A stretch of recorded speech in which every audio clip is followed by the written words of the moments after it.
Muy buenas noches, mi nombre es Sheresada Yemisel Surizaday de León Abundis y en este momento voy a realizar el video educativo correspondiente a la cuarta semana del Seminario de Estrategias de Defensa Oral en Materia Civil y Familiar correspondiente al Doctorado en Derechos Humanos y Litigación Oral.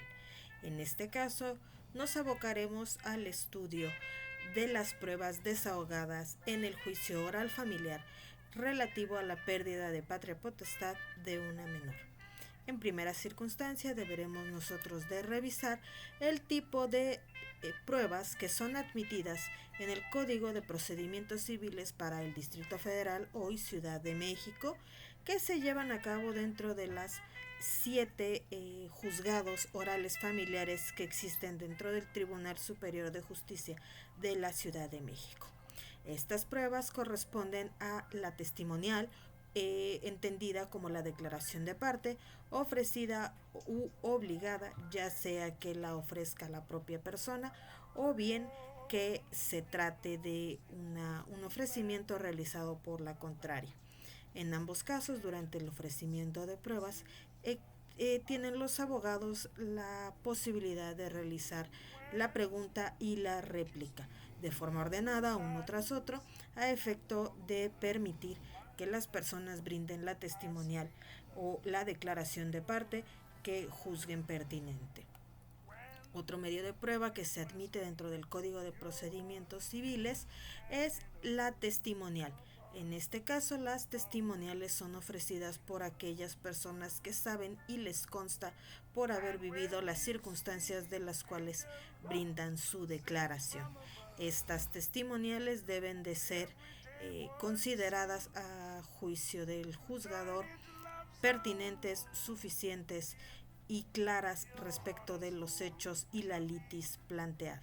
Por tanto, se debe de realizar dentro de su ofrecimiento, esto es dentro de la fase postulatoria, a través del escrito realizado por los abogados de las partes, la especificación sobre qué hechos van a declarar y la razón o motivo de su dicho. Otro medio de prueba que nosotros tenemos dentro del código son las periciales. Estas periciales en materia general se ofrecen en materia de psicología, en materia de trabajo social, en materia de medicina y todos aquellos aspectos dentro de la ciencia, arte u oficios que pudieran traer claridad al juzgador respecto de los hechos que forman la litis. Al tratarse de un juicio oral familiar, estas son las pruebas que de forma ordinaria o rutinaria son ofrecidas por los abogados. Tenemos, como todos sabemos, la instrumental de actuaciones y la presuncional en su doble aspecto legal y humano. La presuncional, por su parte, es este descubrimiento lógico jurídico que lleva a cabo el juez a través de los hechos conocidos que fueron desahogados en audiencia o que constan dentro del expediente y aquellos que la sana crítica y la experiencia les puede dar. Esto es llegar al conocimiento de un hecho desconocido a través del análisis y la observación de los hechos que sí son conocidos y probados en juicio. Y por su parte, la instrumental de actuaciones son todas estas piezas documentales, videográficas, audiográficas que forman el expediente, que en forma regular los abogados la ofrecemos en todo aquello que beneficie a nuestros clientes. Sin embargo, el juzgador tiene la obligación de revisarlas en su totalidad y ver cuáles de estas lo llevarán a decidir respecto del fondo del asunto. Tenemos la inspección judicial respecto de ciertas circunstancias que el juzgador podría apreciar solamente con sus sentidos en el lugar donde es ofrecida. Son poco usuales en materia familiar, pero sí se pudieran llevar a cabo. Y finalmente tenemos otros medios de prueba, todos aquellos que la ciencia o la tecnología nos permiten desahogar, siendo obligación del abogado el proporcionar los medios para el desahogo de estos. Debemos nosotros de recordar que estos otros medios de prueba pueden ser el perfeccionamiento de algún otro entregado, como podría ser una documental. Dependerá de la estrategia del abogado si decide ofrecer únicamente una documental privada, como podría ser una captura de pantalla de un mensaje recibido por alguna plataforma, o bien si ofrece otros medios de prueba, poniendo a disposición el equipo para que sea un perito quien descargue estos mensajes, y entonces la prueba será mucho más contundente y tendrá una valoración diferente dentro del ánimo del juzgador.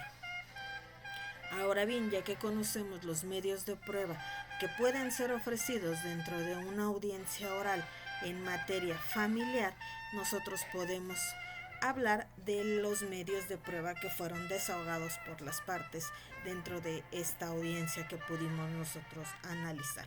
En primera instancia podemos nosotros ver que la audiencia tiene piezas probatorias que no fueron debidamente desahogadas, esto es por la falta de preparación.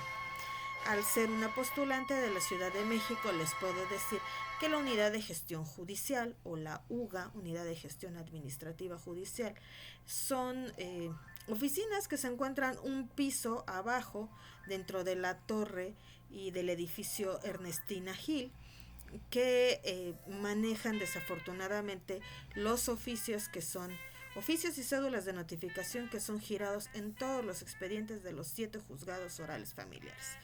Cada juzgado oral familiar al año recibe más o menos 2.500 expedientes nuevos y están funcionando los orales familiares desde hace aproximadamente 10 años. Entonces, como ustedes se podrán imaginar, la carga de trabajo es demasiada, el plan burocrático de los servidores públicos es como siempre y los oficios tardan de 10 a 15 días hábiles en realizarse. En este caso, como nosotros podemos escuchar, se debe de enviar en comunicación electrónica a través del sistema CIARA, así se llama aquí en la Ciudad de México. Y bueno, es tan sencillo como realizar un oficio y mandarlo por correo, pero no lo hicieron. No lo hicieron, DIF no nombró psicólogo, pedagogo o trabajador social para que asistiera a la menor y la prueba no fue desahogada. Viendo las fechas, la fecha de la siguiente audiencia o de la siguiente fecha para la continuación de la audiencia y en la que se está celebrando, podría decirles que muy difícilmente se llevaría a cabo en esa fecha y lo único que hace la UGA, la Unidad de Gestión Administrativa Judicial, es mandar un oficio donde le dicen a su señoría que debido a la carga de trabajo solicitan una prórroga y se reagende la audiencia. Eso es lo que pasa en la Ciudad de México de forma ordinaria. Entre una audiencia y otra, sobre todo cuando hay escucha del menor, pasan de 3 a 5 meses si es un tiempo razonable y hay juzgados que van mucho más atrasados. Por su parte, escuchamos la declaración de parte de ambas partes contendientes, tanto del actor como del demandado. Podemos ver una deficiencia en la estrategia jurídica de ambos abogados, toda vez que ninguno de los dos cubre los extremos legales exigidos por el artículo 444, ya sea en su fracción cuarta o en su fracción séptima, aquella de la violencia, el abandono o la falta de alimentos por un periodo de 90 días. Ninguno de los abogados logra a través de sus preguntas hacer que sus clientes o sus contrarios admitan los hechos propios de la litis yéndose por las ramas.